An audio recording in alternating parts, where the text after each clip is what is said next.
So we're going to look now at conflict management, and the first part of that is making sure we're not too angry to actually start resolving a conflict. So we'll start with a warm-up activity in the area of anger management. And this one's lovely. It's from year 2. You've probably come across similar versions of this. This one's called Angry Arthur. And effectively, you tell a story or start to tell a story while blowing up a balloon with a pump. And you start the story like this. Arthur spent all of his time being angry. Everything in the world seemed to make him angry, even things other people liked, like rainbows and kittens. He was always angry. One day, Arthur got out of bed and there were no Cocoa Pops left. He was angry. Now you puff into the balloon now, and then after each sentence that you say. He went upstairs to get washed. The water was cold. Toothpaste squirted out everywhere onto his new shirt. He missed the bus. Best friend ignored him, and so on. At this point, you let the children contribute to the story, so they make their own contribution until, of course, in the end, the balloon bursts. And this is a lovely way of just showing how anger can be cumulative, and you can start a really good discussion around whether anger is the big thing that sends you over the edge, or the little things that build up the straw that broke the camel's back. And of course, it's both.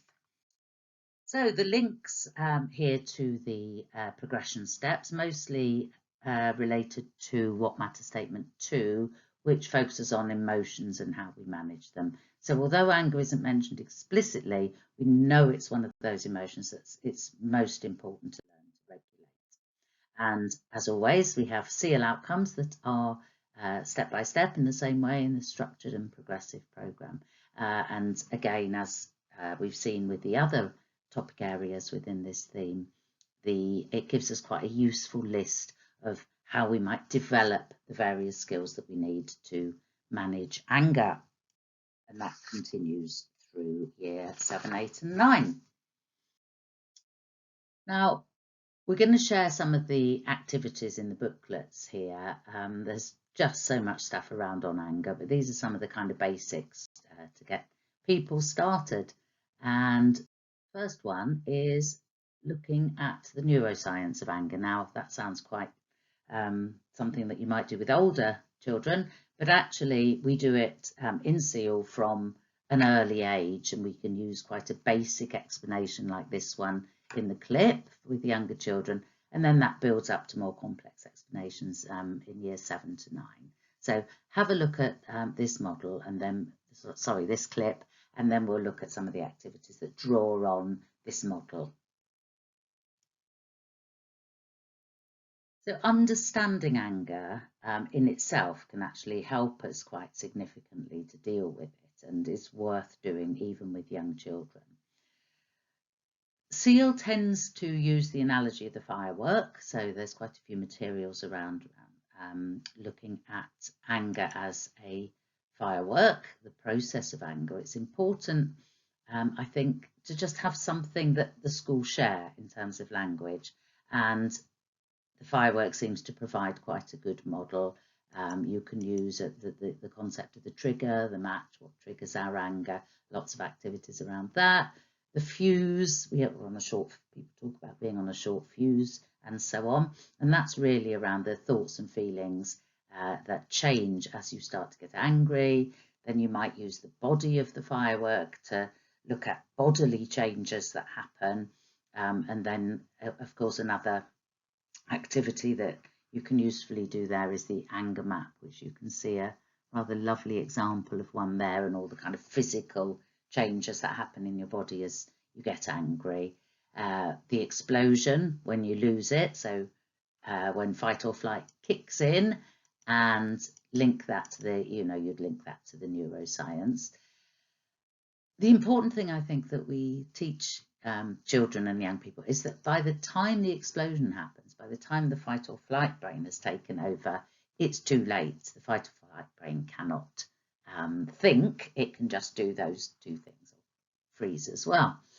So 3 things many people will say, but the important thing is that they have to learn to spot the signs. So it's worth spending some time on really getting them to focus on those signs and the anger map and so on. The other thing that is helpful is the hotting up and cooling down activity in year 5. So that's introducing the importance of what we say and how we say it, and things that kind of make the anger, fan the flames of the anger, or shorten the fuse, and those things that kind of calm it down, which we'll be looking at next. There's an activity there that teachers have used in all sorts of exciting ways, sorting things out into whether they help or hinder and so on. Oh yes, I think it's probably worth just mentioning that if you start with stories or films, or lots of people use kind of silent clips from EastEnders or whatever the things the children watch nowadays, just silent clips, and look at the anger, you know, what's happening and how are people saying and what's the personal space like and so on. Young people, boys in particular, tend to respond better to that sort of impersonal starting point, and then gradually build up to using their personal experiences, and then quite often, you know, you can't stop them once they start. So that's some examples there. And the calming down strategies, it's, you know, we've talked about how it's too late once you've lost it. So once your primitive brain's taken over, you can't think and so on. So we need to teach children that and to recognise those signs that we talked about in the last one. In SEAL, we tend to talk about calming down strategies in terms of buckets of water. So they put the fuse out, they put the firework out. And lots of displays I've seen in schools with wonderful kind of buckets around, or displays of buckets with, you know, different strategies for calming down that the children have come up with. Posters, even I've seen in one classroom a real bucket with bits of paper in, you know, that each represent a different strategy, and children can take them out as they need them, which is quite nice. So the other bits that we cover there are the 6 seconds rule. So it takes about 6 seconds for your thinking brain to reconnect once you're beginning to lose it. So what we have to teach children to do is to find something to do for those 6 seconds, rather than hit out or insult somebody, whatever their kind of, whatever their gut response is, we want them to wait 6 seconds. So you can do all sorts of things depending on the age of the children. So you can do things like counting backwards from 10, or counting backwards in 3s from 178, or you can jump up and down, you can take 3 deep breaths, all of these things, whatever works for the young person. If we teach relaxation and mindfulness as part of our normal kind of daily activities, then it's much, much easier when children do start feeling themselves, or at all becoming angry, to use the strategies that they learn there. We also teach children towards the top of the primary and throughout secondary about the relationship between thoughts, feelings and behaviour, a sort of cognitive behavioural approach.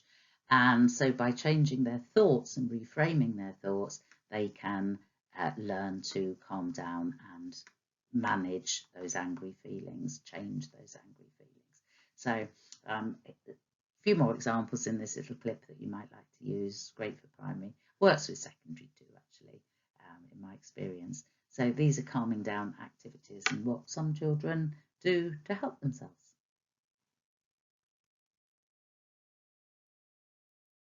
So ready is the first stage of resolving conflict. We can't resolve conflict when we're still angry, and I think I've learned that lesson, certainly professionally, but also personally, you know, thinking, yes, I'm ready now, and actually when it comes to it, I'm not calm at all. I just want to score more points or reignite the argument with my partner. So, you know, it really is about being calm, and it might be the next day. It can take us quite a long time to calm down before we enter the next phase of conflict